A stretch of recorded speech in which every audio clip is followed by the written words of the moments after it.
We have wonderful things to say about Eric, and we're so glad you're here. So hello, Hey, Eric. Hey, Nice Renee, to how see are you? Nice Congratulations on your success. Thank you very much. Thank you. I'm glad to see you first time. Well, it's great to see you, and everybody is so proud of what you've done, and can't wait to see all the wonderful things you'll accomplish in the future. So proud of you. Yeah, look, Good job. there's a part of my team in the background. So this Yeah. is the last time we've been all together in the convention. One guy we might know. Fred. Who's that tall, ugly one in the middle? Yeah, who's the guy with his mouth open? It looks like he's trying to eat the woman in front of him. Hey, listen, that is pure joy on that man's face. He is happy, he's proud, he's excited. And we had fun. We had fun. Hey, that's one thing you could say about this team, is that there's always fun to be had. It will always have fun. True. I think that's very, very true. You guys taught the rest of us very, very well. So, except for you, but other than that, we're really fun. Good job, Nick. Yeah, you know me. I'm all about the good times. That is right. What's your shirt say, Nick? Bitte. Ah, there you go. And what's on your backside? Yeah. You don't want to know. You don't want to know. How are you, Carrie? It's so good. It's sure good to see you, Carrie. Good to see you too. I'm doing well, thank you. Hello, Rob. Nice to see you. Hi. How are you? Yeah, thank you very much. How are you? Hey, Rob. Excellent. Rob, I haven't seen you for a million years. How are you? I know, it's been way too long. How is everyone? Doing well. Yeah. Renee, maybe you can introduce us to your team members so that everyone may know them. Carrie and I have had more pleasure of meeting them on more calls. But so I'll start with Rob. So nice to meet you, Rob. For Likewise. me, the first time. I don't know how if Yannick met you already. Yannick, do you know? No. What? I don't think so. I don't think no, so. I have not met him. No, very not yet. I've only heard of the fame of Yannick and Renee, but I am still learning. Thank you very much. So we have here Eric. So nice to see you too. Then we have Gabriele. He's from Italy. Yes. Hello. Yeah. Hello. Oh, Gabriele, buongiorno. Buongiorno. Buongiorno. I guess everyone knows Fred. So welcome, Fred. Hello, Fred. I'm interested to Nick, the Hawaiian guy. Yeah, he looks real Hawaiian. The weird man, yeah. Carrie, everyone knows you. Well, and Yannick. Hello. My lines, right? So. And nice Birgit can only hear us. And we have Birgit here in our round, but she doesn't have any cam, so she only can hear us. So she's following us. And did I miss someone who is in this meeting? No, I guess we've got all of. Nope, I think that's so everybody nice to see so you. far. Yes, nice to have our meeting as a group first time in this round. So it's very, very nice. And you know, I'm very, very proud that we are doing this as a diamond now. So it was a challenging December time for me. It was like a very, very nice New Year event for me. So it was very, very strong. And yeah, so let's celebrate. Yeah. Well, what I can do is I can, for Gabriele and for Birgit and for other members of your team, because there are many members of Renee's team that are not able to join us live. But Renee is recording this because there are many that have asked, oh, would you please record because I can't make that time. There are several members of his team, even here in the United States, because we're during the middle of a work day right now, that they can't join us as well. But also when I told them about it, they were very interested. So I think that what we have here, just so that everyone may know, Renee, if mein Englisch geht ein bisschen schneller, wenn es dir keine Beleidigung ist, dann mache ich das. It's very fine in English. Okay. I just said because I can explain it a little faster in English, I'll take over from Renee for a minute, if that's not an insult to him. But what you have here for Birgit and Gabriele and the rest of René's team, I'll say it in English, then I'll give a quick Wiederfassung, or René, you can do that in German. You have the entire upline of our entire organization, which many groups in doTERRA can't ever get them all on the same call together, because they're way far down in an organization that is massively big.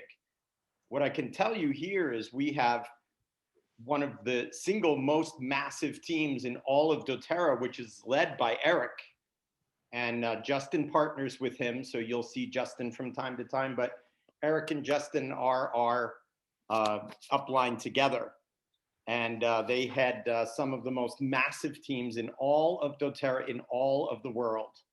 So it is truly an honor that Eric gives us his time. He jokes with us, he plays down what he does, he makes light of it, but I can tell you, he is a large portion of the support that we enjoy. One thing I want to be very clear about, though, Eric is a very good business leader. He never ever does the work for us. That's our job. But he is always there with guidance, with wisdom, with experience, with encouragement, and a pat on the back when you just need it because you think you're never going to make your next goal. And that is worth more than anything else that he could ever give us. So what I want to really strongly let your team know, René, is that we have an immense amount of support and encouragement and wisdom and guidance for behind us. And it starts, just so that everyone understands the hierarchy, it starts with Eric and Justin are the primary account directly under doTERRA. All right. Underneath Eric and Justin comes our magnificent leader, chock with experience and former employee of doTERRA Corporate. He's looking around the room. Who is that guy? Is Rob Wilson.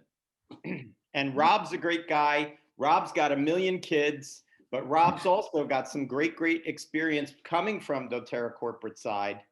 He's an extraordinarily positive person, and just a great guy to have behind you to bounce ideas off of. Many people from our team have established a direct personal relationship with Rob, and he offers them lots of encouragement, and that's a huge help. And his experience from doTERRA, working there on the corporate side before he became a wellness advocate like us, is immense. Underneath Rob comes me. And then there's nobody in between. Nobody else matters. It's just like some. Oh wait. No. I'm sorry. Next comes the slow creep out. Yeah, exit stage left. Yeah, and if it wasn't for my relationship with Rob, then we wouldn't be in the. No. Next comes. I just make a small joke, and I can do that because he's also become an extremely close and dear friend, and that's Nick Kilpack. So we have Justin and Eric, we have Rob Wilson, then we have Nick Kilpack. That's only the third level down from, he raps on the weekends part-time.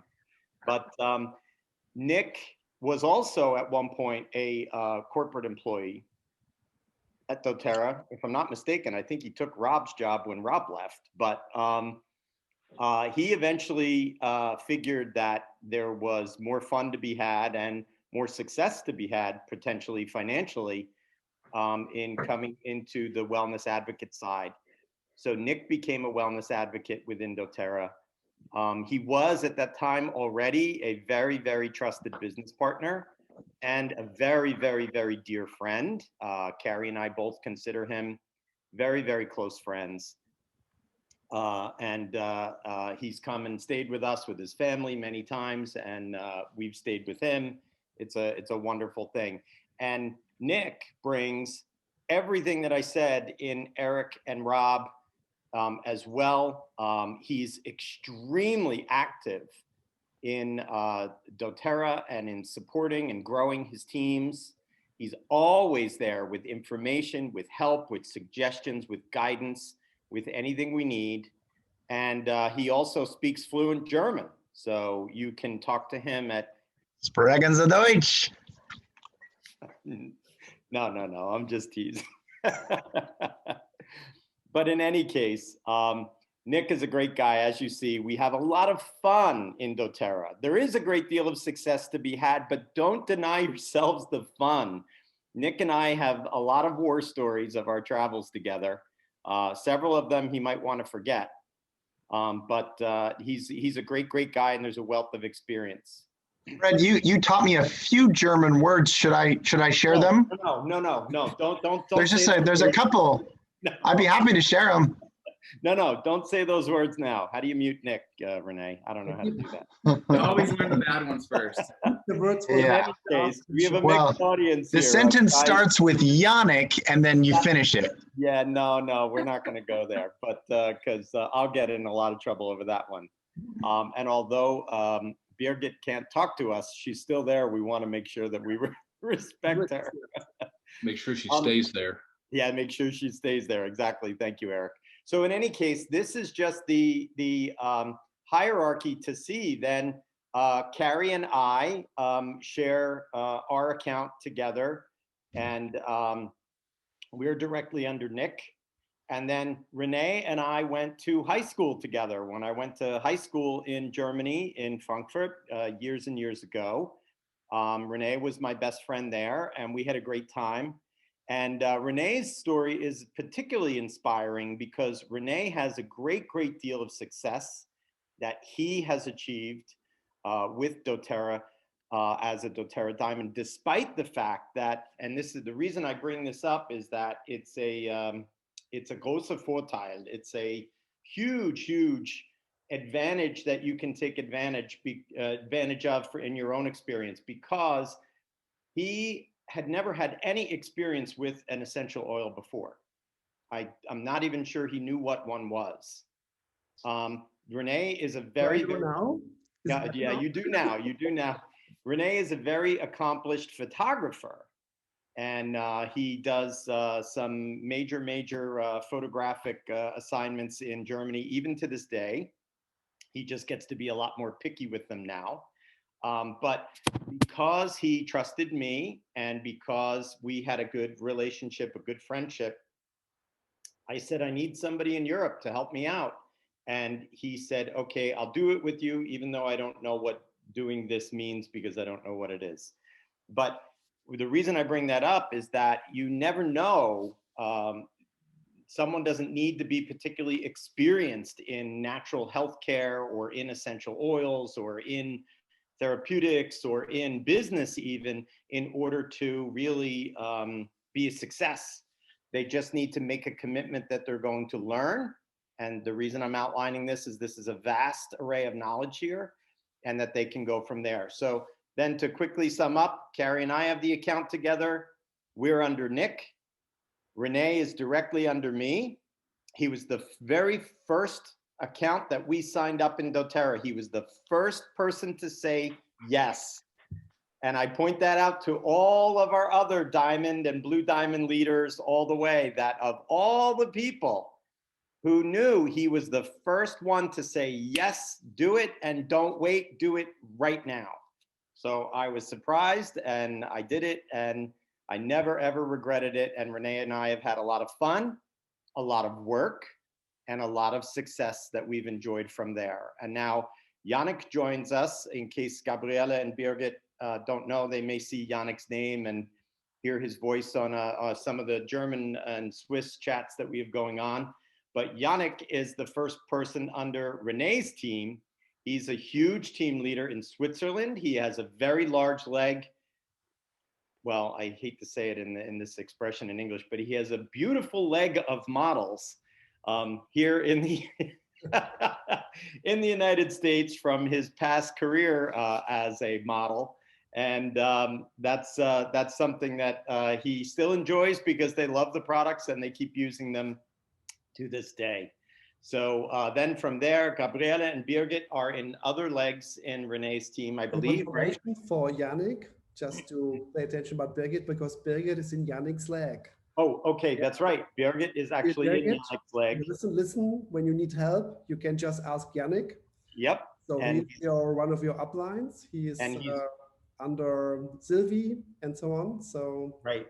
And so you are connected. You are well connected in the line.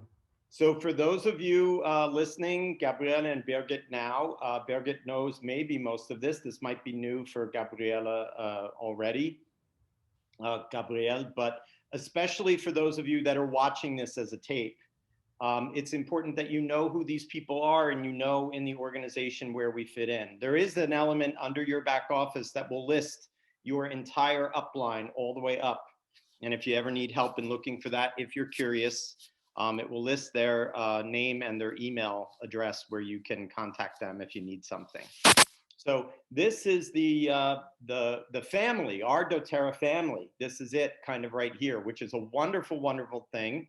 We don't get together often enough, in my opinion. Every time we do this with long stretches of time in between, I realize how much I enjoy it and how much I miss it. But I just wanted to give you that that opening up statement to kind of let you know where everybody fits in and how we all kind of came in our very shortened versions, how we came to know each other within dōTERRA. So that's a wonderful thing. But what I wanted to do before we move on to anything else is make sure that you guys had an opportunity, and you can definitely do that. We won't be on here a long time, but we'll be on for a little bit of time that you can ask some questions. Feel free to ask questions in German or in English, or Italian, because Yannick speaks Italian, right? Yeah. He's like, oh yeah, no. I'm just kidding. But in any case, feel free to ask a question, because what you have here in this group is an extreme amount of experience and knowledge and really helpfulness and encouragement. So if there's a question about something, how you built your team, how you portray the business, how you bring in new people, there's all different methods at work here. There is no one right way to build dōTERRA. There's the one way that works best for you and that brings you results. And that's the one best way for you, but that might be very different than from some of us. But even within ourselves, Nick does a lot of crazy things that I would never do, but he's hugely successful as a, oh, here we go. Where's my dollar bill when I need it? In any case, I work for higher amounts now. Oh, okay, all right. My price has gone up. Yeah, he'll get a 5 spot if he keeps his shirt on. Anyway, no, seriously, we have a lot of fun. We make a lot of jokes. We enjoy each other's company, I think, genuinely. But we want to give you the opportunity that I gave you, that background, that Zusammenfassung of where everybody is. Are there any questions now? Birgit says she's fine and she's laughing, and that she didn't know where everyone fit in until now. So that's a good thing. So, Dankeschön, Birgit. Und los geht's mit Fragen für euch. Wenn ihr irgendwelche Frage hätte, geschäftsmäßig oder persönlich oder wie man den Geschäftsteil vorstellt oder die Produktteil vorstellt, dann bitte fragen Sie mal nach oder fragt mal nach. Wir sind per Du hier, schätze ich. So, any questions? I have a comment, as Fred, as you were, hopefully it's okay if I pipe in. Absolutely. As you were introducing René and well, everyone, it was beautifully done. So thank you for the introductions. And as you were talking about René being the first and his attitude of, I don't know how to do this, but I know you and I trust you and we have a relationship, and yeah, let's do it, right? Like, let's figure it out. I think that says more about René. If I didn't know René, I think that says everything about him, right? Just like what a quality, what a leadership quality that we all hope that we can find in our own leaders. And I think that's just a tremendous thing to say. Yes, I don't know how to do it, but I know we can do it together, and I trust you. And I think that's a very, very important quality to have in leadership. And so I just wanted to say congratulations to Renee, and I know that's duplicated in the team as well. Like everyone has been attracted to that, and that has also in turn brought on the same attitudes with everyone that's here today. And I just want to applaud everyone for that. I think that's phenomenal. It's amazing. I wish we had more leaders like that, with that attitude of, I don't know how to do it, but let's go for it, right? I think Figure it out. Yeah. I think that even if I could just dig a little deeper in that same space, the fact that Renee has stayed friends with Fred this long, that's probably the biggest accomplishment in this whole deal, right? Yeah. I mean, honestly, if we're here to give accolades for anything, Renee, the fact that you've known Fred, I mean, what are you, Fred, 85? No, just 79 again. You've known him for basically 8 decades. And you're still picking up the call. That's impressive. That is impressive. Yeah, we had hard times in the beginning. You know, he pulled me over. He told me, "You've got to do dōTERRA." There's a call here. It was fun. I needed someone, so I said, "Renee, you're it. Like it or not, you're going to do this with me." And but Yeah. he said yes. So like you said, Rob, I'll tell you, I was very encouraged because we have a lot of very, very strong leaders with groups even larger than Renee's, you know, that are also our frontline leaders. But they took a little tiny bit longer to say yes. So Renee was the first one, and I liked what he said. Honestly, he said, because I thought, okay, I'll write him down. He's a yes. When we get everything together, then I'll build him in. He said, no, if I'm going to do it now. And he ended up being our first person that we signed up. I remember I was at the kitchen table on the phone with him, and I said, oh, I don't even know how to sign somebody up, but I better figure it out. And that was almost 8 years ago, right? Yeah, that was almost 8 years ago to the day. And then I called Nick and Rob or Eric or somebody and said, how do I sign somebody up? I don't know what to do. Yeah. And I think we said, we don't know how to do it either. Let's figure it out. We'll do it together. Weird times, yeah? That's right. But it was very, very good. I'm so glad that we did it, and I trusted to Carrie and Fred, and that we started it. And when I remember, we had like very hard times in the beginning because there was everything written only in English. There were no communications information, you know. So like at the first 2-3 years, I guess Yannick remembers this too. It was, we were only translating and trying, you know, to put it in the market to so that people understand the stuff. Yeah, we literally had to. I'd send things. Thank God for that. Renee has a very, very strong translation ability. He speaks several other languages as well, French and Czech and all kinds of things. You know, I'm sure he does know a few little bits and others, but he has a very, very strong ability to do that. And I would send him materials, and between the two of us, we would translate them and try to get them out. It was tough. Yannick knows. Yannick's been in a long time too, since the early days.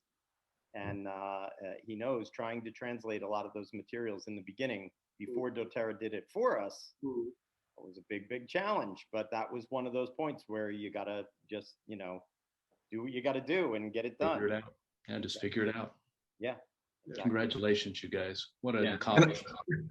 Can I jump in for just a second before we get into some questions and just give you my experience, Fred and Renee and everybody else here.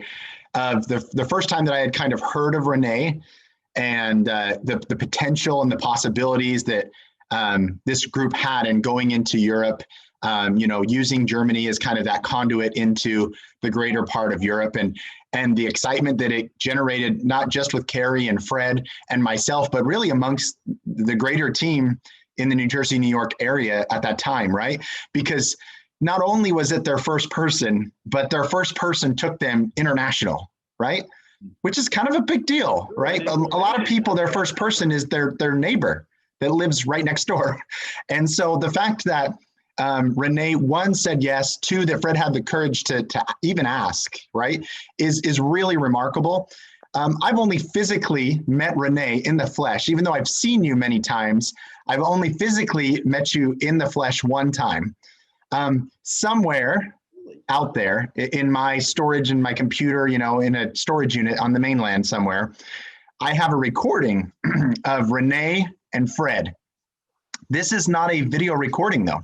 This is a strict voice recording only. And it was recorded at about 3 or 4 a.m. in an early morning hotel room in Frankfurt. Okay. Well, this is one of those blackmail things, isn't it? I have the recording labeled Between Two Cats. And that's actually what it's called. And it is the sound of both of these guys that I'm sleeping in the same room, that they're purring back and forth as they're in this deep sleep. And I sent the recording to my wife titled Between Two Cats, and one of them inhales while the other one exhales. But the synergy that these two have is impeccable. And I say that because I will never forget sleeping between these two cats. But it really was such a fun time physically getting to know you. And one thing that trip taught me about you, Renee, was that you show up. You have showed up not only as the first person that signed up on the Donegan team, but you, even when things were all in English and they had very little in other languages, you were showing up. You were showing up to convention. You were showing up to leadership. You were participating in calls. That's a really big deal. And I think that if you can take away something from this call, finding people that will show up is so crucial in our business at any level, right? If they want to show up as a product user, the fact that they're still showing up, maybe they're not growing it as a business, but they're still showing up to learn about products, that's a big deal. If somebody's showing up to do something with it related to the business, whether it's leadership or convention or something, that's a greater deal, right? But identifying those willing to show up, and Carrie and Fred did that beautifully with you, Renee. You showed up, and then they've just continued to support that. And I hope that you can feel that from them. And, you know, I wish that I had played a greater part in that. I do know that we communicate and a little bit, but not too much. But I just think it's so admirable, and I think it's impressive. And I'm just impressed as somebody who gets to watch it from, you know, above you down. So congratulations on showing up, and thank you for participating in Between Two Cats. I really had no idea where he was going with that. It could have gone a lot of different weird ways, but I kept it within the navigational beacons. Yeah, exactly. He didn't bump up against anything he shouldn't.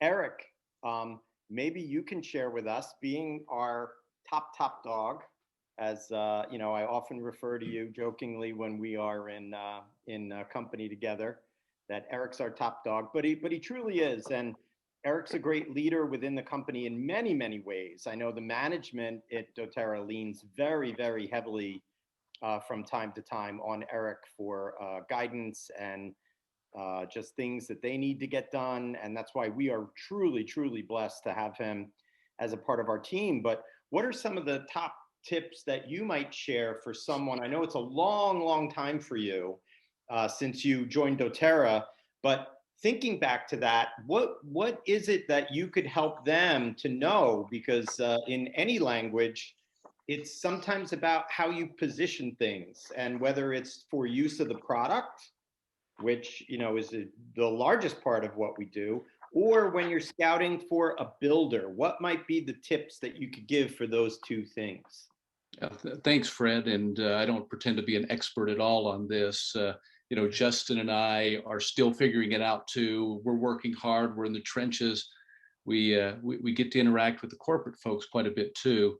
But for us, it's fun to be able to do those business building activities. And really what I look for, and what I try to train my team on, and when I work with my frontline people that are on my team, we try to focus on the products. We're focused on the products. We're focused on what the products can do for people. And if they feel confident in the products, I find that they're able to find business people more easily.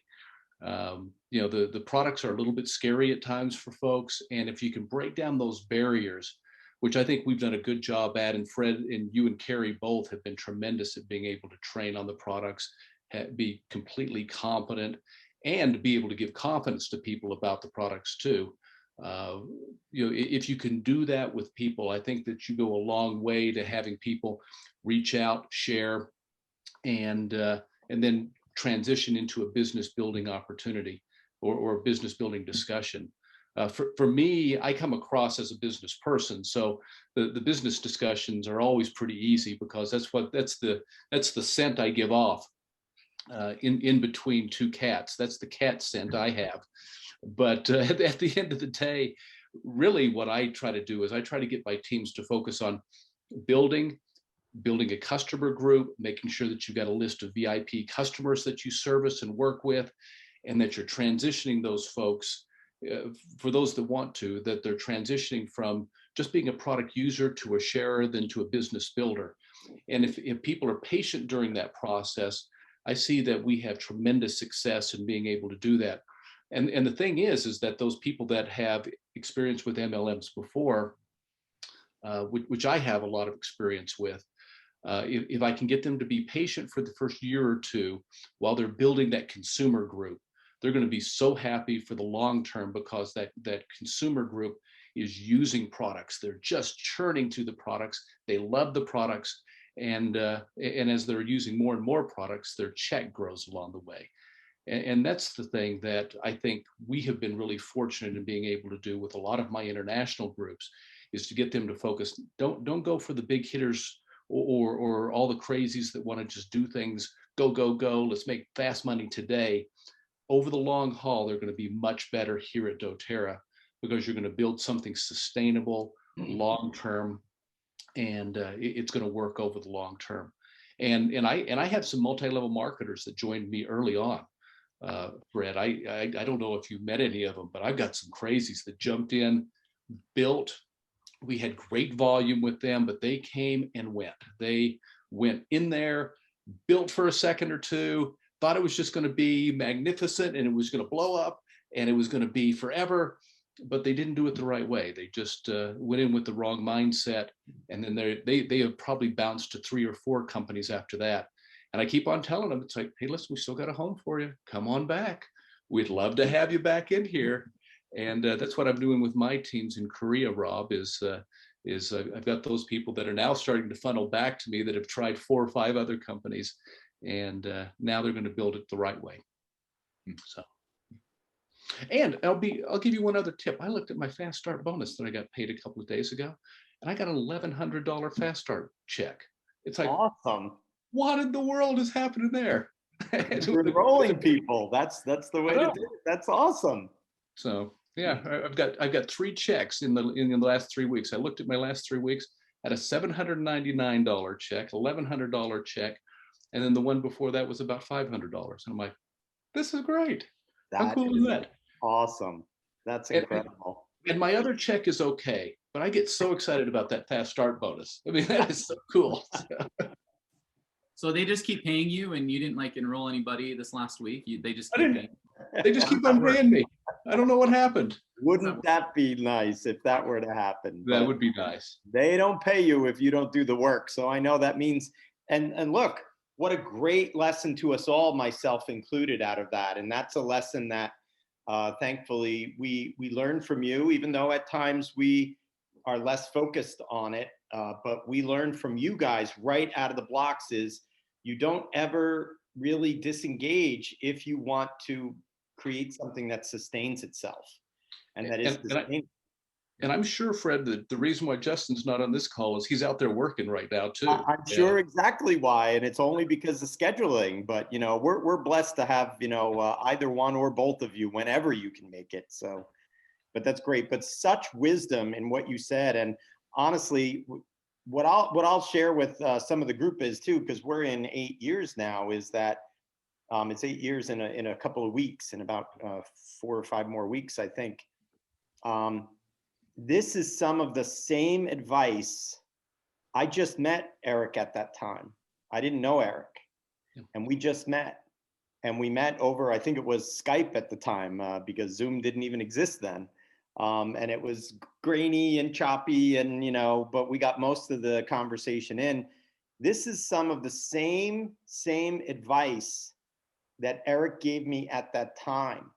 And the reason that I strike that as important and want to mark it as important is it's not that Eric doesn't have any new ideas. Eric has wonderfully new ideas. And we've talked about many things that are new and wonderful. He's constant looking. But what you need to do is recognize the stability and the sustainability in what he says, in that his message of his underlying strategy hasn't changed.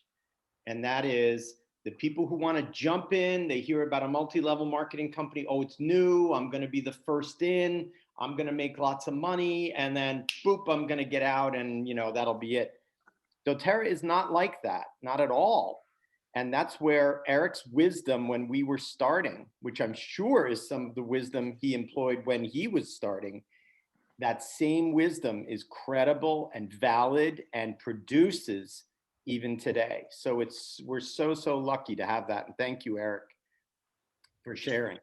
Now, Renee, if I can play host master a little longer, Eric brought up an important point, and that is about product knowledge. So maybe since, you know, the statistic within doTERRA is that 85% of their customer base just buys product. They don't share. Roughly 10% maybe are kind of sharers, where they'll share with a few people and then that kind of fades. They don't share anymore, or maybe they only share every now and then. And then probably 5% or less of doTERRA's membership is actively building a business with the intent of generating an income as we are. So you notice that's why the call isn't filled with just customer people who want to hear about how great doTERRA is. It's filled with people that are interested. And then Renee, I know you're going to share it with many others who are interested in creating an income. So to that, I don't think we have anybody on this call who is less qualified to talk about that all-important subject than Carrie, actually, about educating people and the importance of educating people. And honestly, one thing that she learned early on as we were starting is making that education simple is really to your advantage. So Carrie can run with the best doctors, the big dogs, the best scientists and everything on all the science. We all know that. All of us who know and listen to her, anything she teaches, we shake our head in acknowledgement that she knows what she's doing technically. But one of the greatest skills that I think Carrie's learned over this time is take that knowledge and rather than try to spill it all out on someone, make it simple, make it small, make it one little bite that they can enjoy rather than a whole cake right in their face that they can't eat it that way all at once. No matter how sweet it is, it's better to eat it than to wear it. Right, Nick? Yeah. It's a very important point you're talking about. Make it simple. It's like right. So maybe Carrie can take yourself off mute and share with us for a minute or two about making product knowledge available and accessible. I think if I could offer just one piece of advice, it would be, how good are your listening skills? So the best way to help another person is actually to really listen to them and be able to answer their question just concretely, not expand on it, not to go deeper than they're asking. I find that usually if someone asks a question, you provide an answer, it's not complete, they'll ask another question. And I think sometimes when we're very knowledgeable, we want to impart all of our knowledge all at one time just to show the confidence that we have in ourselves and more importantly in doTERRA and the product. But the truth is that can be overwhelming to people, and allowing them to just keep asking questions creates a dialogue. And I think that's why Fred and Renee had such a good foundation to launch this business, because they already had trust built. So one of the best ways to build trust with a new person is to demonstrate to them that you're listening to them and that you're responding to their needs, and everything starts with them and moves with them at their pace, at their interest. And I think it's also okay to say, I really don't know the answer to that question, but look at this wealth of knowledge here on the screen. I'm willing to go and find it for you. So hopefully that gives you something to take home with you today.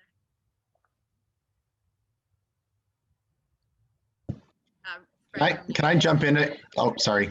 No, I muted myself because the train to New York was coming by, and you may have heard it toot on there. No, I was just going to say, in Carrie's point, it's so excellent that she brought that up. I knew I could kind of lob that over to her, and she was going to, hit a home run with it, because we learned that lesson together, that being too knowledgeable and too much information at a time doesn't always bring about your best success. The simpler, the easier, the more accessible you can make it, it's great.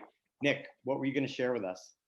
I was just going to elaborate a bit off of what Carrie said. And we all know, I think, the analogy of a fire hose, right?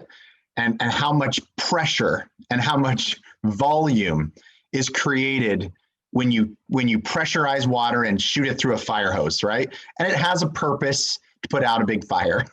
But we also know the analogy of a drip in like a kitchen sink or a bathroom sink, right? And how just that little pop, pop, pop just continues to come out, right? No matter how much we're adjusting it or trying to fix it or whatever.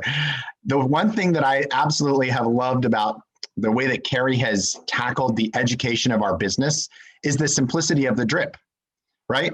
She can easily get up and fire hose and talk for hours about information.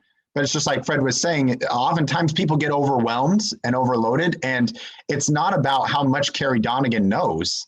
It's about how much she can impart to you, right? So that you can adopt some of her philosophy, apply it to your life, and make it work for you. And so the thing that I love about Carrie's education style is that she does this in a lot of different ways. And I think that you don't have to plug into everything that she does. You don't have to listen to everything that she does, but what you should do is listen to, the things that you like, adopt them, rebrand them, and make them your own, right? Because the biggest thing for me when I got started in essential oils back in 2008, I had the opportunity to work on the corporate side first. And in my first 4 months, I was giving corporate presentations to a minimum of 200 people a night. We'd go out for 5 different days in a row, 5 different cities. But sometimes that was up to 1,000 people. I literally got hired with 0 essential oil knowledge, okay, when I first started. But I got to be exposed to how these co-trainers were training. And I took a little bit from him, and I liked what she said, and I borrowed from this person, and I used this story. And today, in 2021, 13 years later, my story is a collection still of all of these different people and the way that they explained how lavender worked or how peppermint solved a pain issue or something like that. And it just made clear sense to me. And so I will advise anybody that hears this, whether live or recorded, listen to the drip campaign that Carrie offers. Carrie's not going to fire hose you with all of the information that you need for this business. She's going to give you digestible nuggets that you can just absorb, decide how you can use it or not, and then move forward with your business. So please kind of keep that in mind, and applause to Carrie for making it easy on all of us, myself included, even the upline, to learn. So good job. And I think you've probably, Renee, in many ways adopted some of those systems and shared it in turn. Would you agree with that? It's very, very important. That's what I learned, but I'm still learning, and I'm trying to teach people here, because there are a lot of people here who are trying to overcomplicate everything while telling all the scientific things and forget about the simplicity of the oils. So that's a very important point, to make it simple, that the people understand it, how it works, and not that they are, they break down, so I never can understand it. That you want to reach like a lot of people, and you can do it a lot of it when you make it simple, not complicated. That's what I'm trying to teach everyone every day. What about you, Yannick? What's your experience? Right. I was just going to say, Yannick came in, and Yannick, I was going to ask two things about in particular, because he's a younger guy. He's got a lot of younger people on his team. He started when he was very, very young. He was 19 years old, I think, when you started within dōTERRA. Yep. And so I was going to ask you, like, what was the first product that you used that looked at, coming in? That's the first part. And then the second part of what I'm going to ask you transfers right over into Rob as well, because Yannick also has two young kids at home. He's a relatively new dad. That's part of why, where he is on some of our calls, he's either a blank screen because we can't see or hear the madness in the background, but he's there, or he joins and sees the recording of it later. But so the second part is, what are the products that you like to use with your kids? And then we'll transition over to Rob for that, because Rob's got, what is it, like 14, 16 kids now or something? How many do you have, Rob? Yeah, keep going. Yeah, so 29 he's up to, I think, last year. No, Six. Rob, between all three of Rob's wives, you've got at least 3 dozen. Yeah, and I'm looking on taking on another one here soon. So yeah, sure. Good for you, man. Good for you. No, Rob has a lot of kids, and that's a wealth of experience, because a lot of the people that we want to share with are moms, young and old, with kids or grandkids, that the products are very appealing to. So we'll start with Yannick. You had the two-part question. What was your first product that you loved the most, that you said, yes, dōTERRA, I believe in it, it's for me? And then we'll transition into kids, and then we'll move down to Rob, the kid meister. All right. Well, my first experience with dōTERRA was a little bit different, because when I came over to the States the first time, I was 19, and I was I was there with my aunt to learn the language. And like all my life, I was like, for like homeopathic things or natural medicine, I was like more, oh, humbug, don't, just get it away from me. But then, because I was young, I had a little bit of a funny night. So in the morning, I went to my aunt and asked her if she can give me an aspirin, because my head was exploding and I couldn't hold anything, like water, nothing. It just came right back out. So she punished me with getting ginger oil. And that was the first thing I ever tried from dōTERRA, well, from an essential oil. So I had to chuck down 2 drops of ginger in a shot glass of water, and it was magic. It was like, it didn't came up. So I'm like, first I was a little bit confused, and then like 5 or 10 minutes later, it starts to feel good, like the pain went off, and I'm like, okay, something is going on here. So that was like a total mind-changing thing for me. And after that, I did a lot of experiment with oils, but that was basically the first oil for me. What I really, really love, still enjoying that. And the second question with the kids, the first time we really used oils on Leonardo, my first boy, was when he was like 6 months old, and I was drinking a hot tea and in the morning, and I just did not look for a second, and he went with his hand into the tea. So that was like when it was really urgent, and his hand was all red and was burned, and we were calling it. And I was really like, we got to go to the doctor now. And then for 1 second, I thought, you know what? No, lavender. Kids got a really good system to heal up really quickly. So I tried with lavender, and we put some lavender on his hand. We put a wet towel on it, and within minutes, he stopped crying. Within 2 hours, all the redness went gone, and it already started to get some blisters. And within 5 hours, everything was gone, and we kept putting oil on his hand, like every hour, a couple of drops of lavender pure on his hand, another cold towel. And that was also like a big thing for my wife and for me when we really saw how crazy those oils not only work for us, but even for the young ones. And from then on, we only went with oils, like for, let's say, fennel for stomach issues, lavender to calm them down, ylang ylang when they're crying, like everything. We're only using oils. When we got something with our kids, we're gonna go to the doctor to make sure what is it. And then when we know what it is, then we tell the doctor, all right, thank you, you can keep all the medicine, we use the oils. And our doctor already said, hey, you know what? I don't know what you're doing, but you're doing a good job. So, all right, it's good for me. So I do not sell any medication to you, but that's all right. So it's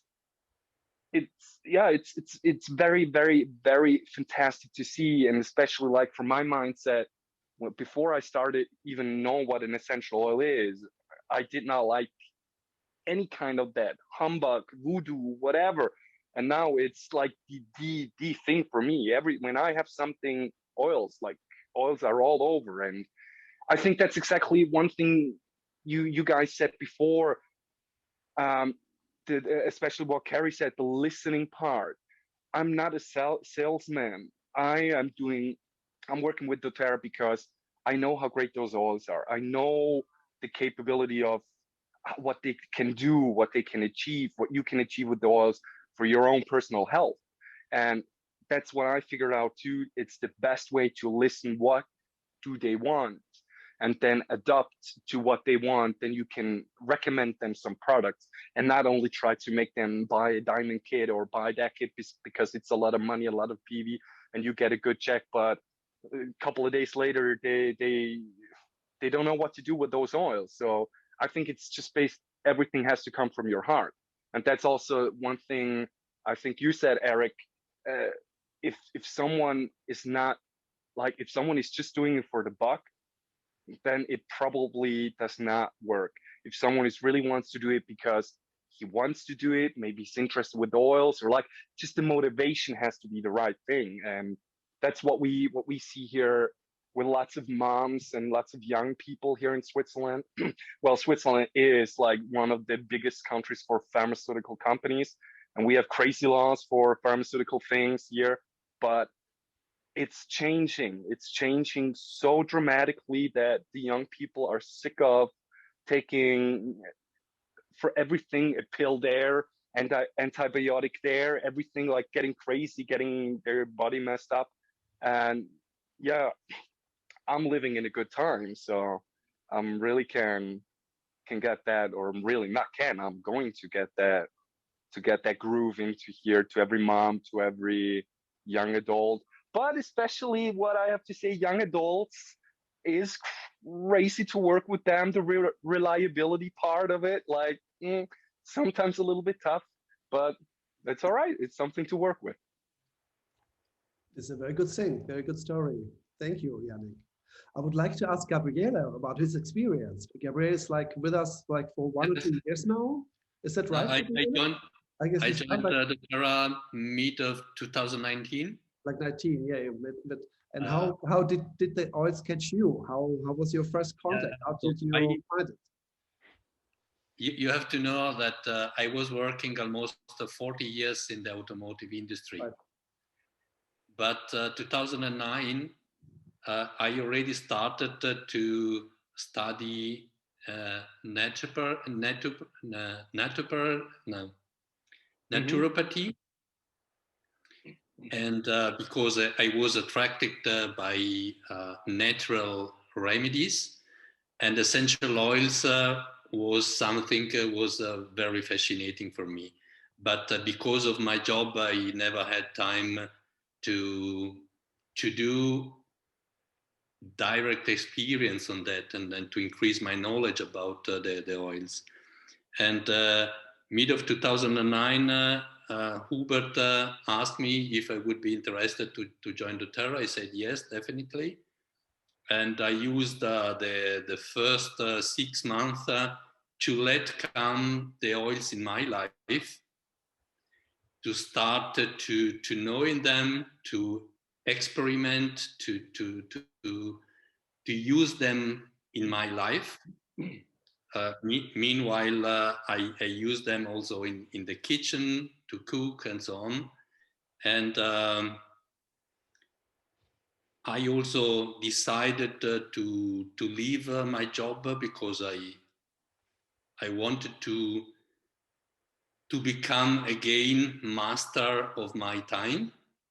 So beginning of 2020, I left my job, and so I have now more time.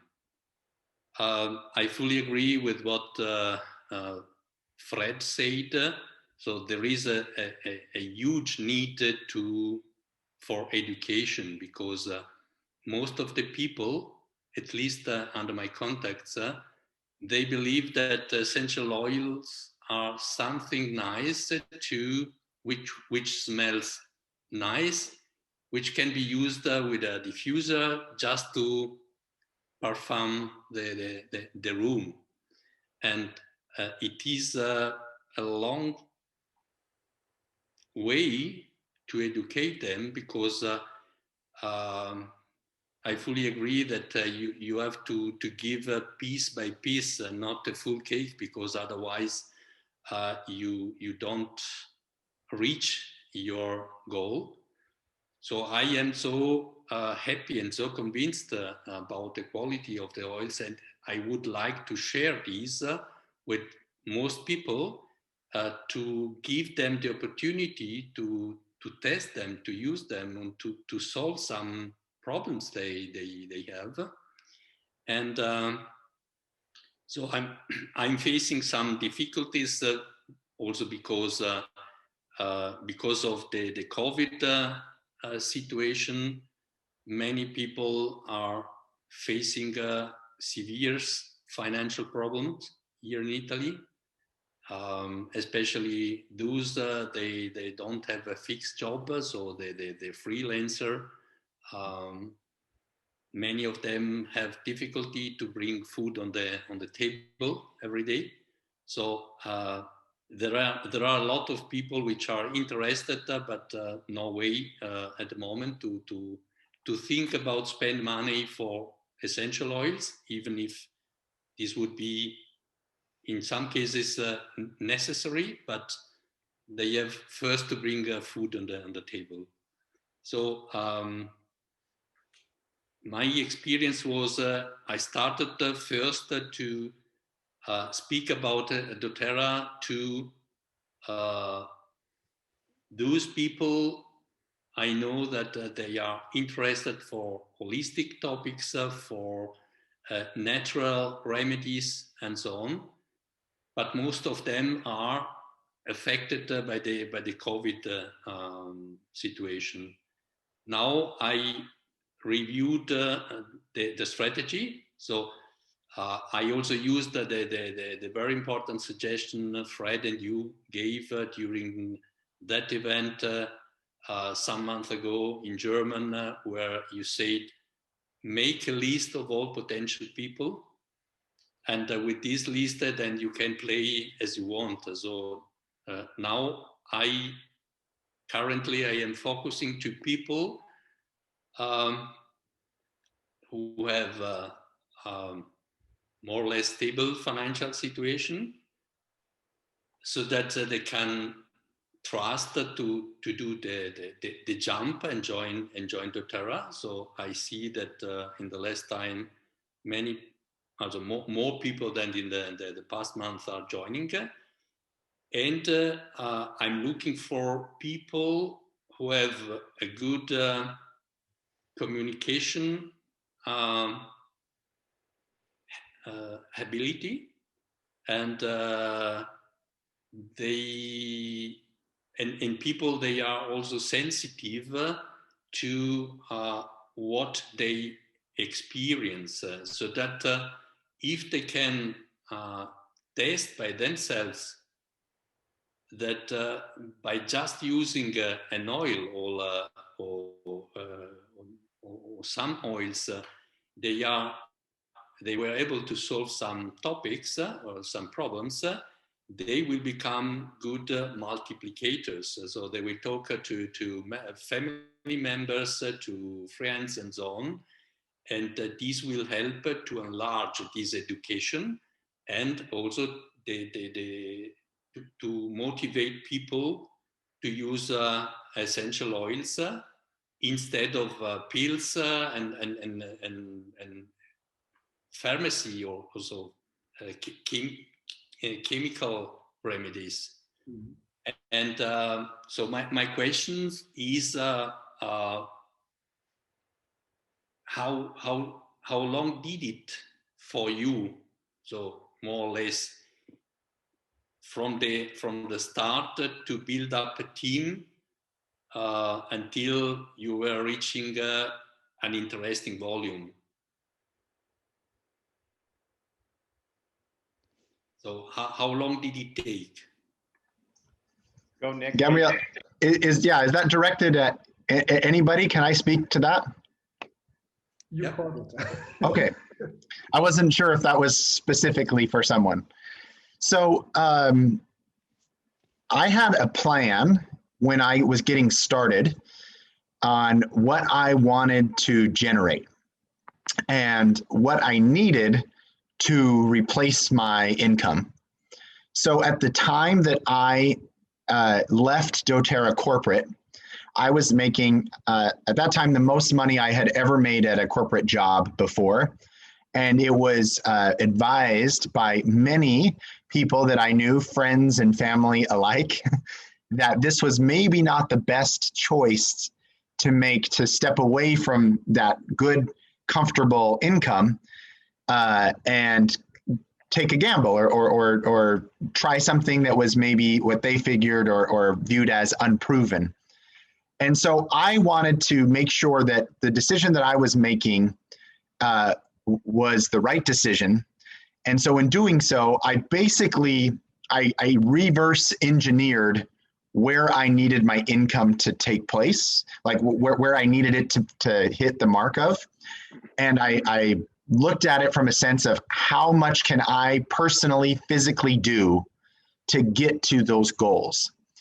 And so for me, I also took some of those goals, and I'll just be frank and honest with you so that you can know what those goals are. So when I left my corporate job, I earned $60,000 US a year, which doesn't sound like a lot to my friends in New York and New Jersey, but in Utah where we lived was pretty good. You know, that at that time was a much more appropriate salary, I guess I should say. And so I needed to generate $60,000 to replace my cost of living. And when I put together my plan, I overlaid or I paralleled it next to doTERRA's, at the time, their posted rank advancements and how long it took to hit each of those ranks. And I tried to kind of connect the dots. So they said at that time, the average to hit silver from somebody just getting started, working the business part-time, was about 13 months. And then to hit gold was about 14 months.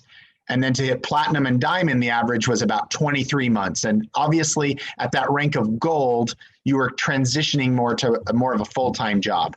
So I was quitting my full-time corporate job to do doTERRA full-time. So I took those posted doTERRA averages and I plugged them into the amount of hours and time that I had in a day. And I came up with a number. And so I was actually able to replace from zero income with doTERRA as a distributor to the rank of gold, or a $60,000 a year check, in a 9-month period of time. But the interesting thing was, in my first 2 months, I have used this as part of my story since pretty much since this has happened.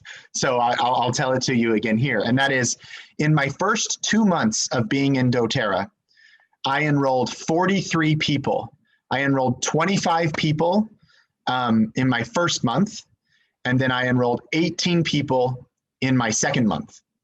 Mm-hmm. After the second month, I did not have a double-digit enrollment month for almost 4 years. And so I had lots of enrollments, you know, I would have 5 or 8 or 7 or something like that, but I wasn't able to get 10 or more until almost 4 years later when I was pushing to advance into another rank. And I say that because it helps to really paint the picture of me launching my business. I had a very direct, very focused idea of what I needed to do, the amount of accounts that I needed to bring in to get the ball started and to keep the ball rolling. And so that is really, I credit that because those first 43 accounts, I'm going to say that 3 of them, maybe 5 of them are still working with me in doTERRA. They weren't the accounts that I just signed up that took me to, you know, to Blue Diamond and hopefully beyond. But they were the people that kept me in the business long enough to find the other accounts that I needed to find to work with. And so sometimes it feels like, oh, well, this person doesn't have much potential. That doesn't necessarily mean that they're bad for your business. They just might not be the right partner for long term. But people that keep you in the business for a greater period of time are still valuable people, even if they burn out after 6 months or 3 months or even a year, whatever it might be. And so I would say, if you're trying to, I'm kind of all over the map here, but if you're trying to figure out what will make people tick, a question that I ask, and Carrie and Fred will laugh at this and probably smile because we used to sit at this coffee shop in New Jersey and I would ask this question, was almost my first question every time. And that is, if you were to go to the mail today and doTERRA sent you a check and you opened that check up, what would the number look like for your eyes to go, right? For you to be like, dang, this is exciting, right? And I'm not necessarily asking you to answer that question now, but when you're positioning our company and our business model to people, maybe give them that question and say, you don't have to give me the answer, but whatever that answer is, let's build backwards from that. So if that number is, Italy uses the euro, right? Mm-hmm. So if that number is 1,000 euro, or if that number is 2,000 euro, let's take that and then let's compare that to the average earnings of doTERRA. And let's say that for hypothetical purposes, it's 2,000 euro, right? Most people say, if you could get me to 2,000 euro, I would be very happy. That's going to be somewhere between silver and gold. All right. And you know about that takes probably about a year, maybe some change, year and a half to do that part-time. So if somebody was willing to give you 10 or 20 hours a week, you could probably get them to that number. Now, if they were willing to give you 30 or more hours a week, you could probably get them to that number a little sooner, right? But it's kind of playing with those numbers and playing with those margins a bit and figuring out what works best for you. But I'll come back to, this was my plan. I had this laid out ahead of time, and I was able to replace from $0 to $60,000 a year, which is $5,000 per month in 9 months. But I launched my business at the front, and it kept me busy, and I was churning many hours. I probably worked 80 or more hours a week for the first year of my business. And then I probably dialed that back to 60 to 80 hours for the next couple of years. And then I dialed that back again to more full-time, 40 hours a week, until I moved to Hawaii. Then it's a little different, but anyways, hopefully that kind of paints a picture. I'm a huge fan of the reverse engineer. So anytime you see a goal, oh, I'd love to make 50,000 a month. Oh, I'd love to make 20,000 a month. All of those goals are completely possible. You just have to figure out, back to the Carrie Donegan information, right? The bite size. We got to give them the bite-sized bits of information. So this is my last comment, but this is like an ironclad, I will never deviate from this advice, okay? And that is, if somebody wants to build doTERRA as a business, they need to commit in some capacity to a weekly bit of information that they are able to present or offer to not only new prospects, but existing members. So for me, my first 18 months in doTERRA, I held a class at my home where I invited people, anybody that I met during the week, any friend, any neighbor, they could always come to my house on Tuesdays at 7 o'clock, and I would always have some type of food for them there. But after 18 months, my team had grown far beyond my town, far beyond my state. So I took my weekly Tuesday class and I turned it into a Monday 30-minute phone call. And I have done my Monday 30-minute phone call since the summer of 2014, or I guess it would be the fall of 2014 to today. I do it every single Monday. And every person that knows me or has met me at least one time, I have told them that so that they know that they can find me there. They know that I'm still educating, that I'm still part of doTERRA, and it has made a huge difference. And that call has not always been 30 minutes. It hasn't always been product and business. It hasn't always included giveaways and freebies, but it's morphed over the years and we've polished it and people love it. And I get so many people coming back to it. So identify who the people are who are willing to host something weekly. And I realize in the pandemic world that you may not get physical classes, and that's okay. Zoom classes, as long as you're going to be there, that's great. A phone call, as long as you're going to be there, that's great. So just identify those people and use those people to help reverse engineer your long-term vision with doTERRA. And with that, I officially step off of my soapbox and I yield the floor to everybody else. I apologize for the long-winded answer. Okay, thank you. Are you kidding me? Don't apologize for that. That's some of the greatest advice, Nick, that you ever taught me, and that I taught to Renee, and Renee and I taught to Yannick, and we still teach it to people today. It's a part of every business presentation that I do. Those are some of as are a lot of elements that I learned from Eric and Justin too. Those are some of the most effective points that have helped us in our success. And they are still true today as they were the day you learned them and the day you taught them to Carrie and to me. Yeah, so thank you. It was all the truth what you need for the business. You need enrollment, yes. You need education, and you got to do it constantly. And then every day, every week, I guess it's that what you started, Gabrielle, that's what you are doing now.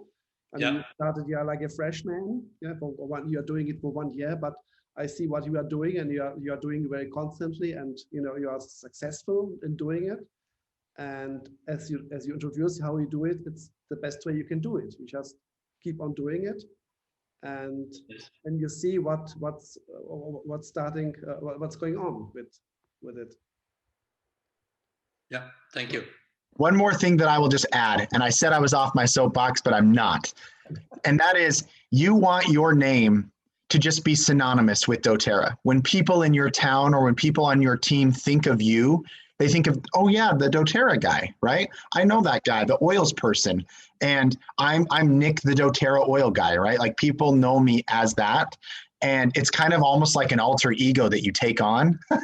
But when you get to that point, that means that you have really committed significant time to your craft, because it is just synonymous. I say Jordan and you think Michael Jordan basketball, right? Or Gretzky for people who are from Canada or into hockey, they think of that, or Messi as far as, international soccer. You say these names and it takes you somewhere, right? Don't mind my 8-year-old just making a bunch of noise in the back here.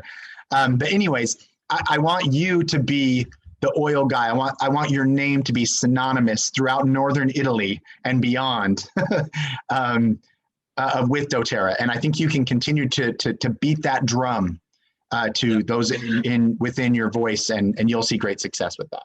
Now I'm off the soapbox. You know what happened to me? I'm this famous photo guy, this famous photographer. And now I'm turned to this oil guy. That's what happened to me, because I'm there.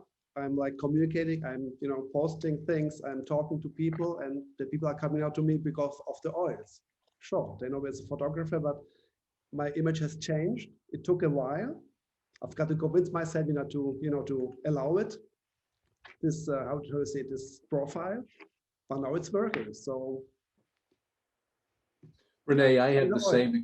I had the same experience when I get people that'll knock on my door at crazy hours and say, "Hey, listen, I need this, or I need that, or I've got this problem," and they know me as the oil guy, and they know they can always find something with me, and it doesn't matter what hour it is. They just feel free to knock and call and text and want me to drop oils off at their place, and I am happy to do it. So, I have a question. I want to go real quick back to Nick, especially for you, because you're in such a good run.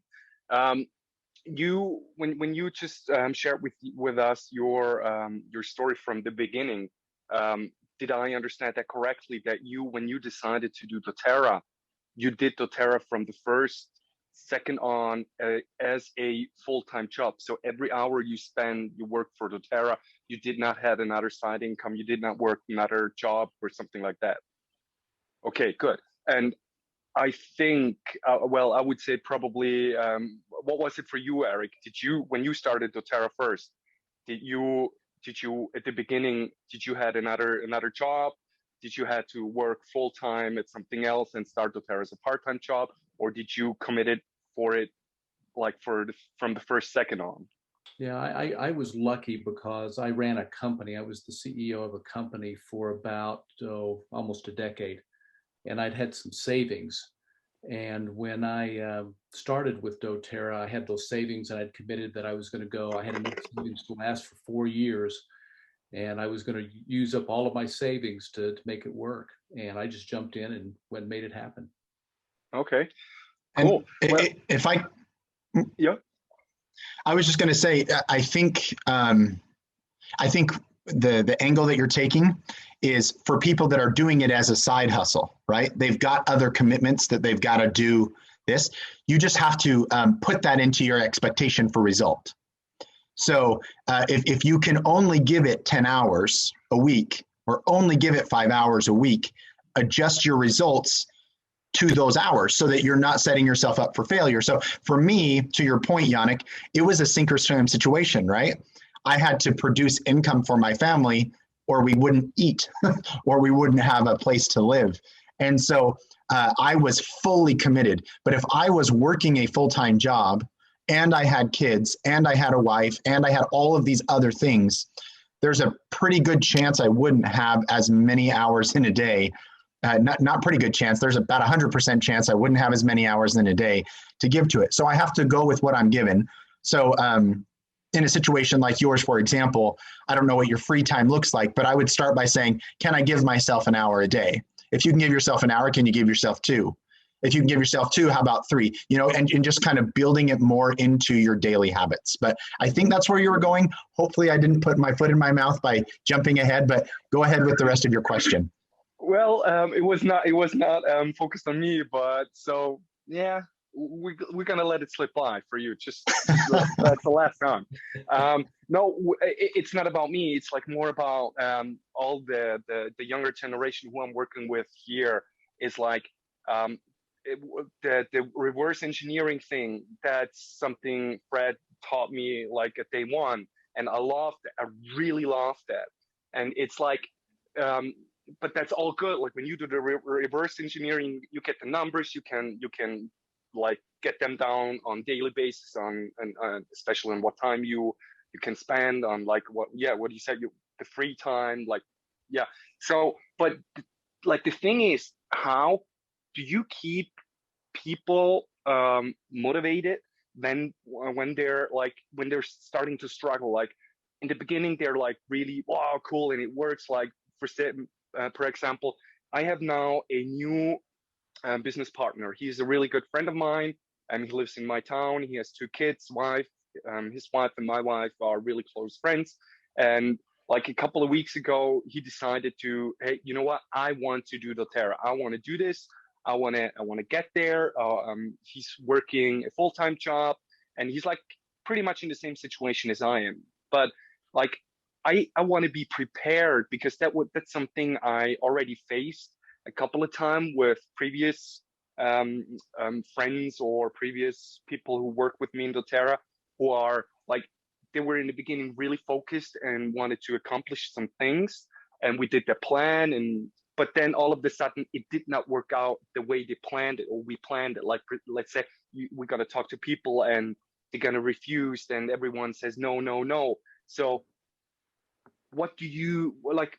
Is there an advice? Is there something you can give to me? You can tell me, how do I get those people? How can I get those people motivated, even if they're going through a failure time? For me, it's not a problem. You know what? doTERRA is life. doTERRA is my life, and it's part of my life. And I would never quit. I have my downtimes. I'm right now in a backup track, but it's like for other people, when they're not that committed, and even if there's some downtimes coming, how do you, or how can you keep those people motivated and focused? And you know what, let's go on, let's move on. There's going to be some good times. Is there just the way you talk to them, or do you understand what I mean? Are you directing that at me again? Yeah. Well, okay. I just want to make sure. Eric too. Eric's got some great. I've got a lot to say today. All right. So yeah, great. I'll help out, Nick. Yeah. Do you want to go first? Do you want me to go first? You go for it. Go for it. Okay. I'm not going to leave you anything left to say, Eric. I'm just going to mop it up. I'm going to mop it up. Burn it down. So great question, Yannick. And this might sound a little bit, it might come across a little weird, but just bear with me. Okay, because it's just me we're talking about here. But one thing that I've tried to do is I've tried to show that the life that I'm working on or working toward or leading is a pretty good life. Okay, that's an overarching theme for Nick Kilpack.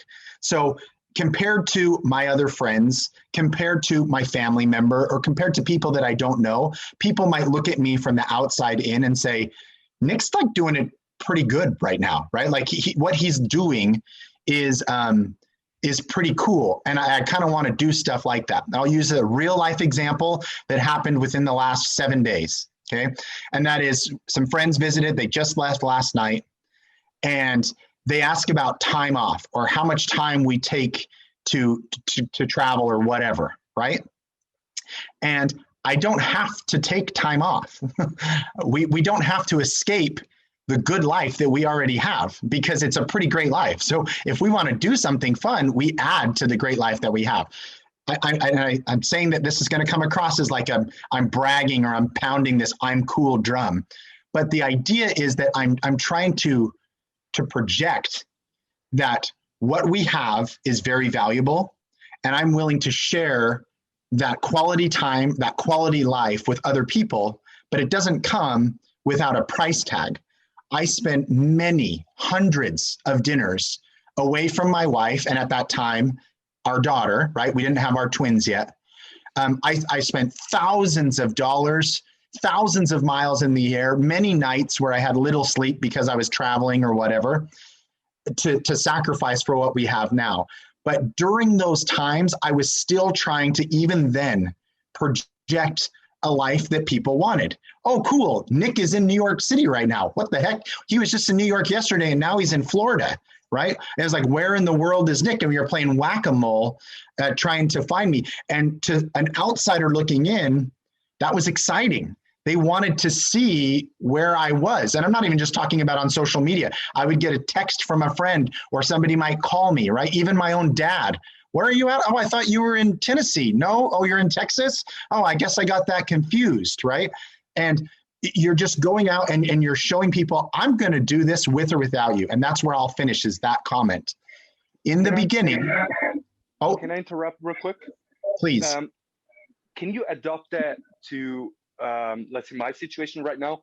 I see your point, and that's absolutely the way I want to be. And when you're at that point, it's a self-rolling thing. Like, as you said, oh, what a great life you live. And it's not that you're bragging with your life. It's just the way it is. And people see that and they want to get the same life.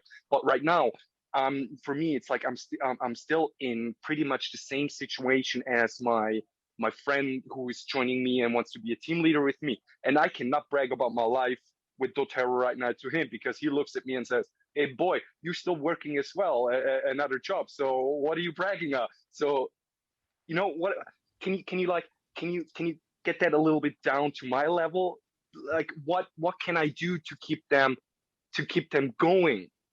Like, do you understand? Yeah. Well, the first thing is I'm always trying to talk down to your level, right? I'm just kidding. That was a joke. Ha ha ha ha ha ha. No. No. No. You to jump in. Yeah. And now Eric. No, what I was going to say is in the States or in English, we have this saying, and some people hate this saying, but it's worked for me, so I'll just repeat it. And that's a little bit of faking it till you make it, right? Fake it till you make it. Even though I wasn't living high on the hog when I first got started, right? Even though my checks were $1,000 or $1,500, I didn't let that stop the perception of the success we were having. So, for example, when I started doTERRA, I started with absolutely, and I'm just being real on my numbers here so that you guys have realistic expectations. I started with $0 in credit card debt, okay? 0. 6 months into my doTERRA journey, I was $10,000 in credit card debt, okay? Because I was traveling, I was doing incentives, I was trying to get as much going on as possible. It took me about 18 months, almost 2 years to pay off the $10,000 in debt, right? Because it took a little while to get things going. But it was a bit of like you're juggling all this that you have going on, but you're still trying to kind of keep that up of I'm successful, I'm having fun, this is crazy, but people still want to be attracted to kind of what you're doing. So to bring it back to Yannick level and comparing it to your buddy, right? If you were to look back at Nick in 2013, when I started, I was apples to apples with my friends, right? We were making similar money, we were doing similar jobs, and I chose to walk away from apples to apples. So now we were not similar jobs. They had income, I had nothing, right? So I had to somehow make it exciting or use the term sexy for them to say, he walked away from nothing or he walked away from something to nothing, right? So I was trying to just keep it going as long as I could. And I did that by signing people up and showing us, oh, our team has grown to this or our team has grown to that. Carrie and Fred have heard me say this a bunch of times. And then eventually I'm going to let Eric talk for a second. And that is, I would always, when people would say, and this is early on, but I'll say even 6 months or even maybe my first year, I would get the naysayer that would call me up or shoot me a text and be like, so how many people do you even have on your team in your downline, right? Yet, right? How many do you have going on right now? And whatever my number was, I would project where I wanted my number to be. So let's say it was my 3rd month in and I had 43 people on my team because pretty much I was the only person that had signed anybody up in those first couple of months, right? So I'd say we had 43 people and I'd say, you know what? We've almost got 60, right? And then we'd get to 60 and somebody would ask the question again. I'd say, we're nearing 100, right? Because those are not real numbers. That's just giving you a general rule. Yeah, we are. We're nearing. Near to 100 to me might be near different to you, right? Yeah. But you're giving them parameters and they're saying, whoa, your team has really grown. Whoa, it's really grown. And I think back to this one friend in particular, and he's still a great friend and he doesn't necessarily make fun of me, but he asks the questions in a condescending way, right? And one time when I told him, hey, we've almost got 1,000 people on our team, I've never seen him more surprised, right? Like he couldn't believe it. And we had probably 800 or 900. But the fact that I said 1,000, he was like, he couldn't wrap his head around 1,000 people following me to do anything, right? And so he was like, what? And so I think you've got to project a bit. Okay. And as long as you're showing optimism, instead of being like, yeah, dude, you know what? You're right. I've been doing this for a few years and I am in the same boat as you.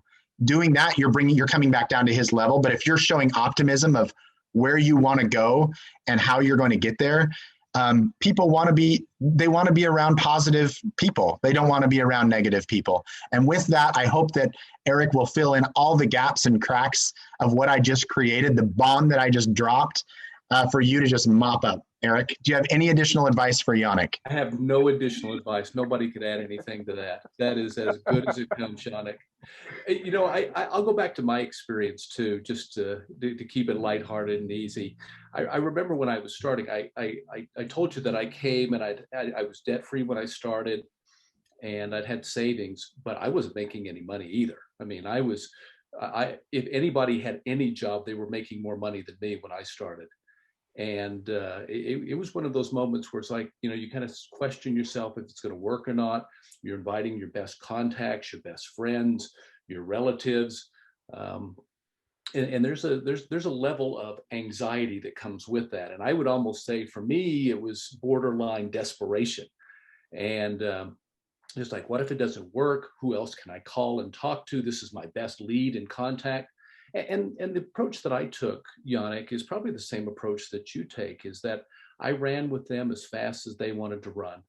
And I remember when I was building my international teams, I would be on the train in China.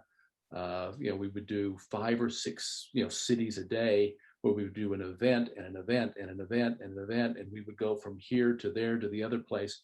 And the way that I looked at myself is that this person was investing their best contacts with me. And so I better be at the height of my game. I better be the best of my abilities. And I'm gonna be as bold. I'm gonna be as brash. I'm gonna be this big in asking them to come join. I was gonna try to close everybody. And like I mentioned earlier to Nick, who's gonna burn the house down. That's what I tried to do. It was like, I'm not gonna leave any stone unturned. I'm gonna make this work. And that's what I did, is I invested in their goals and their dreams, and I took whatever time they could give me, and I just pushed. We drove hard, we worked hard, and whether it was an hour or 2 hours or 10 hours or a weekend, I just went for it with them. It's like, schedule me out. I'll go 18, 19, 20 hours a day. I'll do calls. I'll be with your people, and you know, I would run as fast as they wanted me to run. So if you have people, Yannick, that are in there that feel that urgency and that have the time, they've made that commitment to you, I would jump in there with them, help them out. You be the closer. That's what I took on. I took on that persona, and I didn't feel worthy of it. But who else was going to do it if it wasn't going to be me? Mm-hmm. And, I absolutely love that, what you just said, that like helping them to get what they need. But is there a but to what kind of a certain point are you doing this? Like, when you do this, when you help someone, or when you invest in someone who's telling you, I want to do this, and then you say, all right, because that's basically what I'm doing here. And Nick, what you said, that's what I'm doing. I always tell them better, not much better, a little bit better, and always positive, and always think, if I have anxiety, if I'm feeling a little bit down, that's something I'm discussing with my wife in my bed, and there's no one else got to need that, because I want that they're getting successful, and not that they're getting depressed from the day one. So, but on what level do you support them? On what level do you push them? Like, you need to get a response from them, right? You need something they do for you as well. Like, that you see that there is something coming. I'll answer it first, Nick, if you're okay with that, and then I'll drop it off to you, Carrie. You know, Yannick, I never saw it as what they were doing for me, but I saw it as what they were doing for themselves. And if they were serious about the business, if they wanted to really grow, they would bring people. And what I would do is I would teach, I would educate. As long as people were coming, as long as they had individuals that could come to the table, I kept on going with it. And I remember I was helping a Molly date, and you guys know Molly. Molly and I went to Mexico, and she promised that I would have 250 people, and I'm a Spanish speaker, and it was a complete washout. I mean, it was just zeros across the board. And so, Yannick, we sat down together, and this wasn't all that long ago either. Molly's a successful distributor. And we sat down, it's like, okay, this was a failure. Let's recalibrate and see what we can do. And at that moment, we started calling people, we texted people, we put something together to fill in the gaps. And if they run with you, I just keep on running. I just keep on going. And again, it's about them. And I focus on them. Like I think Carrie said it best when she was saying, hey, I'm a good listener. And that's what I try to do on the business side too, is let's listen to what we can do and then help out and fill in those gaps along the way. And at the end of the day, they don't blame me for not putting the effort in, because it's like, man, Eric brought it. He brought everything to the table. And I need to reciprocate what he's doing. Carrie, you can certainly add a lot more to it than I can.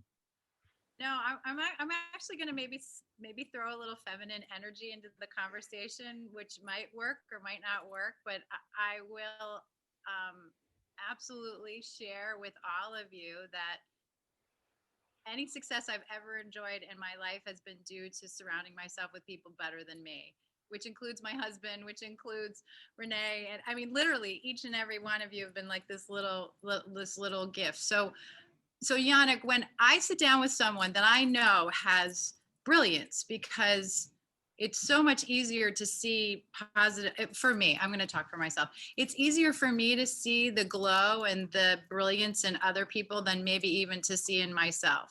But I think maybe that's true in reverse sometimes. And maybe this is harder with men too. It's hard to leave a secure job when you're supporting a family and you have children and you have responsibilities and you have a reputation, right? That's a big leap of faith to say, I'm just going to break away from that and I'm going to do something really almost renegade, something irrational, something that doesn't look to the outside to be a good choice, like what Nick was saying. But as a man, right, and as a friend to your business partner, I think one of the greatest things you can do is actually identify the quality. You found something in that person that, it wasn't like you just walked down the street and said, oh, there's a random guy. I'm going to grab him and we're going to be a power team and we're going to take over the world in Switzerland, right? There was something in that person that was meaningful to you, that attracted you to that person. Go back to that. Mm-hmm. Go back to that thing, because the thing that you were attracted to is the thing that you don't have, right? Opposites attract, right? Mm-hmm. Each and every one of my leaders is outgoing, including Fred, and I'm not. I would much rather be in my classroom where I am with, by myself, reading my books. I have tons of books around me and I'd be very happy, right? But look at the brilliance that I'm surrounded with, right? All of these people on the call today, all the other people who are not on the call today, because they're out actually, working and doing great things in the world, right? And they're going to watch this in the recording. Go back and actually sit with your friend. The Chinese have a word, it's called pay. And I don't know if in German there's a word that's similar, but the closest thing in English is accompaniment, which is sort of an awkward word, but it means, ooh, sorry, the boys are throwing basketballs. The word means to align yourself and walk together, right? But like in sync, together at the same pace, in the same direction, in synchronous timing, right? And that if someone else is falling behind, then you fall behind and you kind of pick them up and maybe you carry them for a while, right? And you kind of move forward. And if that guy knows that when he's like pulling back into a place of comfort, right? Like, I'm just going to go back to what I used to do because that's easier. I think the tendency for wellness advocates is to say, he's quitting. He's not into it anymore. He signed up his 5 people. That's all he can do. I don't think that's it. I think what's happening is they're moving back because they need your confidence. You're like, hey, guy, what's going on? That's the time when, in COVID, it's hard. But getting together and working side by side. Like not telling him, make a list of 100 names and call those people, or send out 4 emails, invite them to this class. Actually sit down and do it with him. Yeah. And I know sometimes it can be like watching paint dry, right? Like, it's like, I could be doing so many other things right now. But it doesn't usually take more than a couple of meetings with that person one-on-one till they have a couple of wins in your presence. And here's a great thing.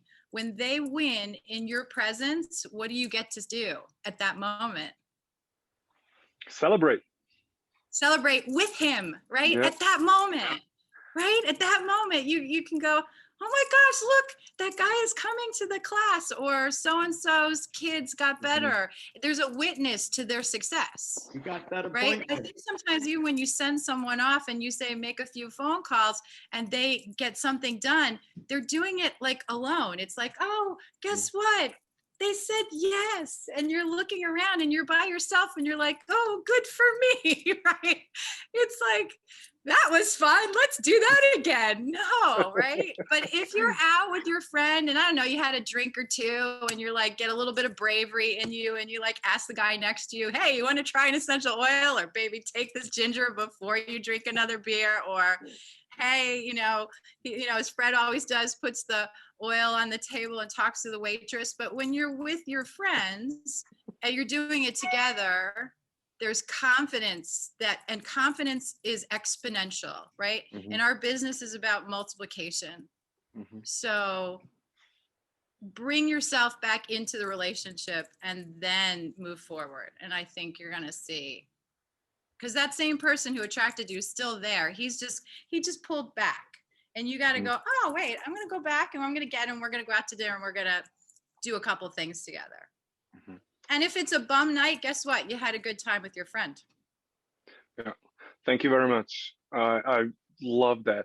And by the way, I want to thank all of you, Eric, Fred, Carrie, Rob, Nick, Renee, everyone who's supporting our team. Sorry, Birgit, you are on my team. But that's just a thank you to all the support you guys are giving us. It's just phenomenal, and I really want to thank you for that, because I think that's something special, and I love that and enjoy that, and that's something I'm bragging a lot with to new people and tell them, hey guys, we have the best team ever. We can go to Hawaii whenever we want. We can hang out there. We can go to Germany. We can go to New York. We can go to Italy. Gabriele. We can do whatever we want. We can go all around the world. And that's what I really love about doTERRA, except the oils. Or it's just great. And I really want to thank you guys for everything you did to us, for us, and Yannick, for being here tonight. I live 5 minutes from the doTERRA office. I can ride my bicycle there. I can probably jog there and get there faster than if I drive. Come stay at my house and we'll go take a tour of the office together. All right, good. Okay, hey, you know what? I'm Swiss. If you invite me, I'll come. I don't. Eric, you're going to want to rescind. You're going to want to rescind that invite like as soon as possible. You're going to get a whole gaggle of Swiss people showing up at your doorstep. Hey, if they all look like Yannick, I'm going to be the most popular person in town. Everybody's welcome. Thank you. Bring them all over. All right. I don't have any kids anymore at home. I've got an empty house. Got lots of room for you. Cool.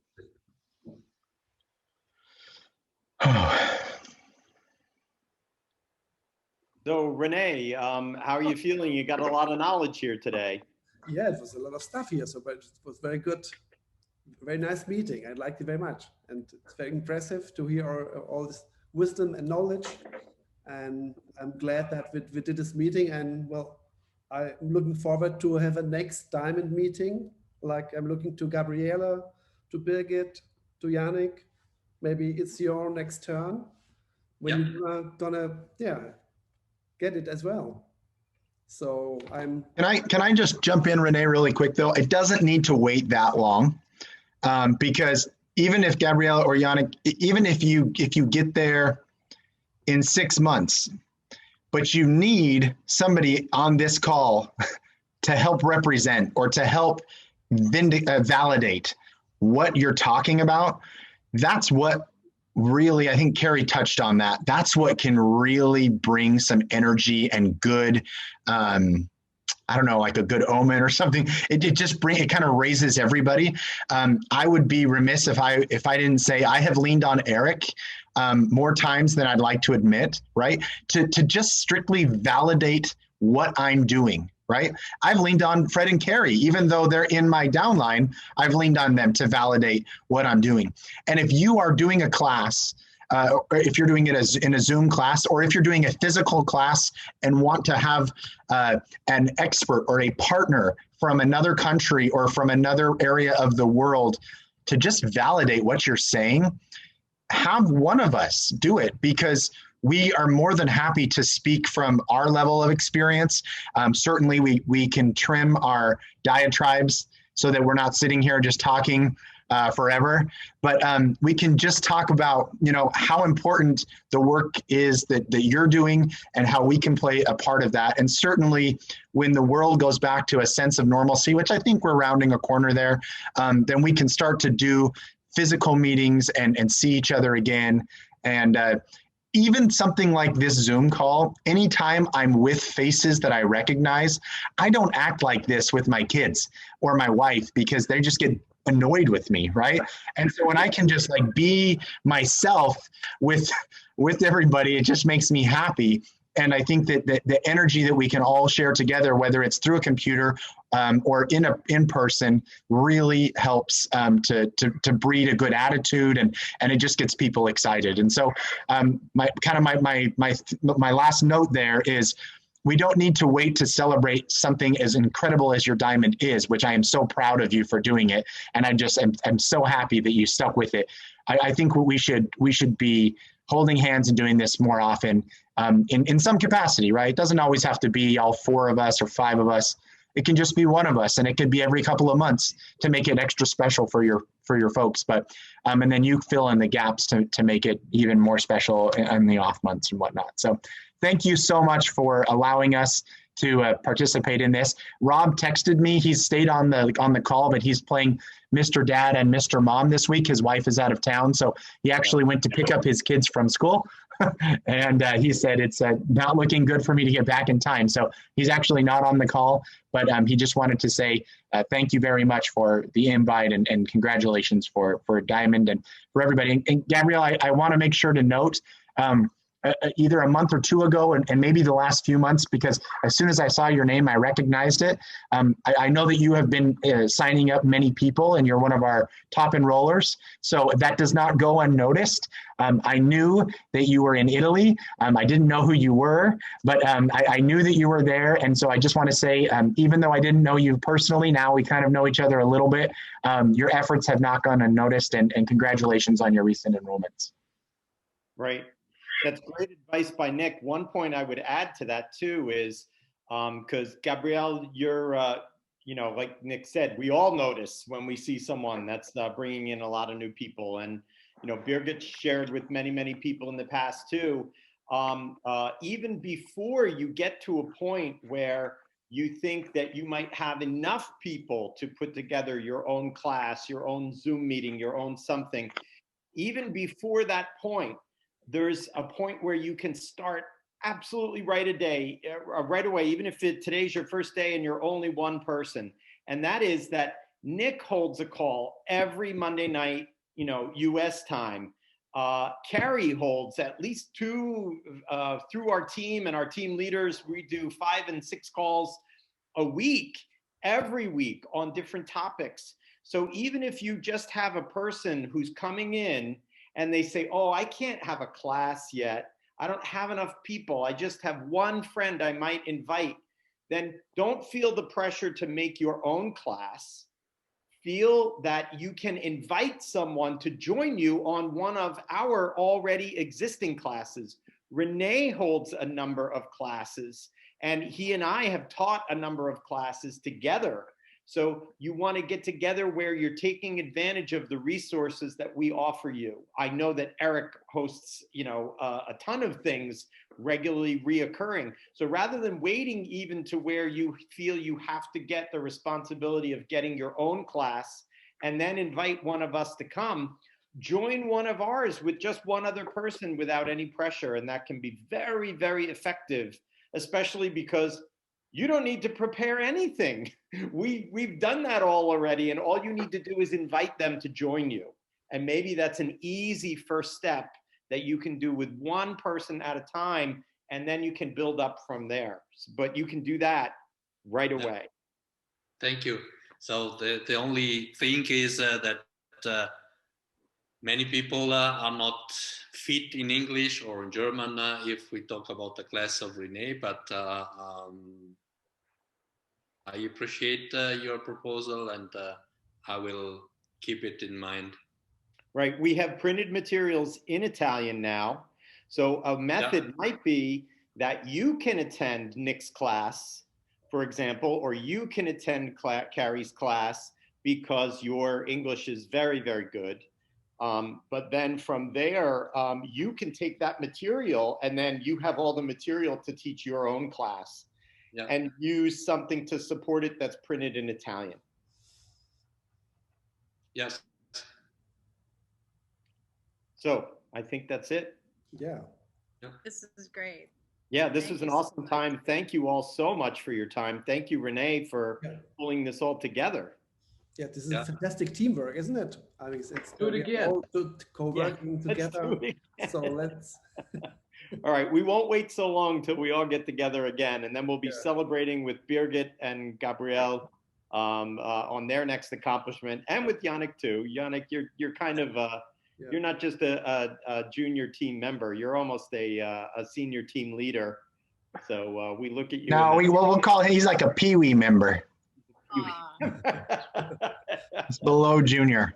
I mean, maybe we can make a plan, and we can meet all together next year in Rome. You know, there should be this. Hey, that sounds I like that idea. Plan, so we can all come to visit Gabriella's. Rome. That would be wonderful. Eric, since you are so close to corporate, have you heard anything official about the date of the European convention? What it looks like right now?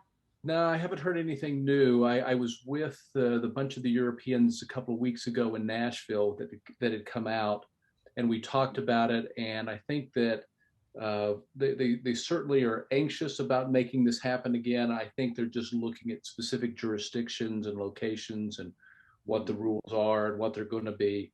But I get the feeling that we're turning the corner. We had a nice in-person event for 500 people in Nashville 2 weeks ago. And I'm getting the sense that it's moving in that direction, and hopefully the European convention will be in person. I think everybody's got their fingers crossed, but no promises yet.